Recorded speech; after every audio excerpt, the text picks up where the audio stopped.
Welcome to the our new video. তো আজকে অনেক দিন পর ভিডিও নিয়ে আসলাম, কারণ খুবই ব্যস্ততা এবং টেনশনের মধ্যে দিয়ে দিন কাটাচ্ছে। এই জন্য মন মানসিকতা খুবই খারাপ, এই কারণে ভিডিও তৈরি করতে পারছি না। আমি খুবই আন্তরিকভাবে আপনাদের দুঃখিত।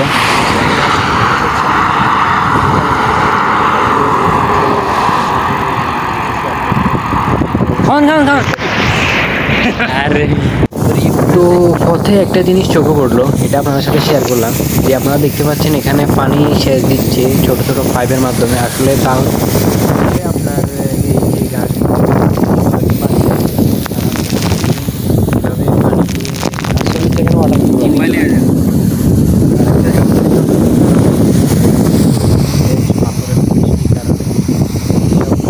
জীবিত থাকার জন্য প্রতিনিয়ত তারা এই পানি দিয়ে এই গাছগুলোকে বাঁচিয়ে রাখে।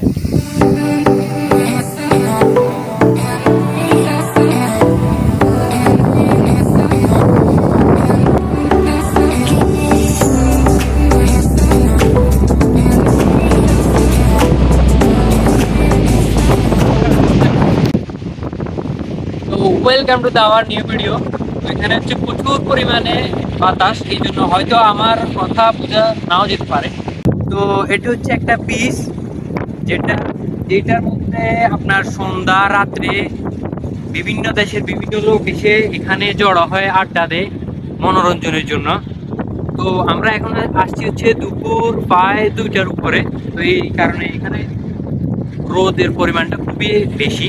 তো যাই হোক, তো এই মুহূর্তে আসার উদ্দেশ্য হচ্ছে মূলত আমাদের ডিউটির টাইমটা মিলে না, এই কারণে আমরা সন্ধ্যা এবং কি রাতে আসতে পারি না। এই জন্য এই টাইমে আমরা ডিউটি শেষ করে এখানে আসছি শুধুমাত্র আপনাদের সাথে এই জিনিসটা উপভোগ করার জন্য। আপনারা একটা জিনিস লক্ষ্য করলে দেখবেন, আমার পিছনে যে একটা রাজপ্রাসাদের মতো জিনিস আছে। তো বলতেছিলাম যে আমার পিছনে যে রাজপ্রাসাদটা দেখতেছেন, তো এটা হচ্ছে রাজপ্রাসাদের মতো, কারণ এই দেশটা ছিল আগেরকার দিনের রাজাদের দেশ, যা এখনো প্রচলিত আছে।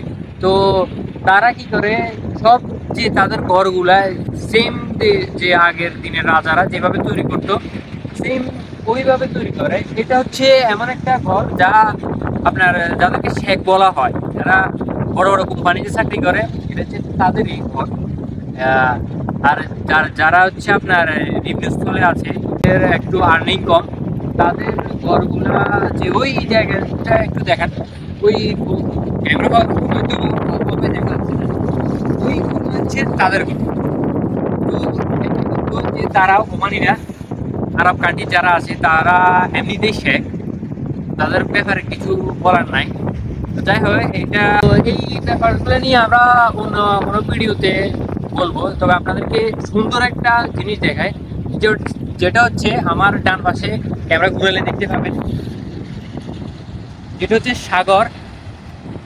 পৃথিবীর 4 ভাগের 3 ভাগ হচ্ছে সাগর, যার একটা কিনারে আমরা এখন দাঁড়িয়ে আছি। তো এটাই সেই সমুদ্র যেখানে মানুষের টেনশন, যাবতীয় সব দুঃখ কষ্ট বিলিয়ে দেয়। আপনি যদি যতই টেনশনে থাকুন না কেন, এখানে আসার পর আপনার সমস্ত টেনশনে এই পানির সাথে মিশে যাবে। এটা হচ্ছে আমি কথা দিচ্ছি আপনাদেরকে। যারা আপনার টেনশনে ডিপ্রেশনে ভুগতেছেন, তারা অবশ্যই সাগরের পাড়ে গিয়ে তাদের যে টেনশনগুলো, সেই টেনশনগুলো এই সাগরের পানিতে মিশিয়ে দিই। তো গাইস, এতটুকুই বলবো। তো কারণ এখানে হচ্ছে প্রচণ্ড পরিমাণে যে সাগরের যে পানির স্রোতের যে সাউন্ডটা আছে, এটার কারণে হয়তো আমার কথা নাও বুঝে যেতে পারে। এই জন্য আমি আন্তরিকভাবে আপনাদের কাছে দুঃখিত। আর এখানে প্রচণ্ড রোদ, কিন্তু রোদের তাপটা আমার গায়ে লাগতেছে না, কারণ এই যে সাগরের যে বাতাসের কারণে আমার গায়ে যে সূর্যের যে তাপটা, এটা আমার গায়ে লাগতেছে না। তো খুবই শীতল ঠান্ডা ঠান্ডা ফিল হচ্ছে। যাই হোক, খুবই মনোরম একটা পরিবেশ এই জায়গাটা, দেখুন। এতটুকুই বলবো। তো আমাদের ভিডিওটি কেমন লাগলো আপনাদের কাছে অবশ্যই কমেন্ট বক্সে জানাবেন। তো এতটুকুই বলবো, আল্লাহ হাফেজ, সবাই নিজের খেয়াল রাখবেন। এখন চলে যাব বাসার উদ্দেশ্যে। আল্লাহ হাফেজ।